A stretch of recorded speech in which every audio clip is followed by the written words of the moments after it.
सारी दुनिया में एहतजाज इसलिए हो रहा है कि 1925 में सऊदी अरबिया की हुकूमत ने बहुत ही ज़्यादा ज़ालिमाना अंदाज में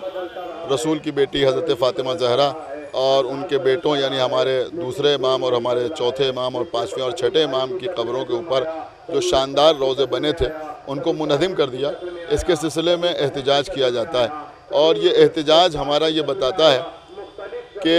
बेगैरतों पर किसी बात का कोई असर नहीं होता, लेकिन तकरीबन 90 साल से ऊपर हो गए और हम मुसलसल एहतजाज करते चले आ रहे हैं, लेकिन अल्हम्दुलिल्लाह हमारे ऊपर इतना बड़ा जुल्म हुआ मगर हमारा एहतजाज हमेशा पुरअमन रहता है। और हम अपने इस एहतजाज के ज़रिए दुनिया को ये भी पैगाम देना चाहते हैं कि अपने हक़ के लिए पुरअमन तौर पर एहतजाज करना चाहिए। उसके लिए कोई गलत तरीक़ा मसलन आतंकवाद या दहशतगर्दी जैसा कोई तरीक़ा इख्तियार नहीं करना चाहिए। हम जो एहतजाज करते हैं वो पुरअमन होता है, लेकिन इंशाअल्लाह हमारा ये एहतजाज किसी न किसी दिन रंग लाएगा और अल्लाह इन ज़ालिमों की रस्सी इस वक्त अगर ढीली किए हुए तो ये उसको अपने लिए हुकूमत न समझें बल्कि मोहलत समझें, और एक दिन ऐसा ज़रूर आएगा कि जब ये तबाह बर्बाद हो जाए।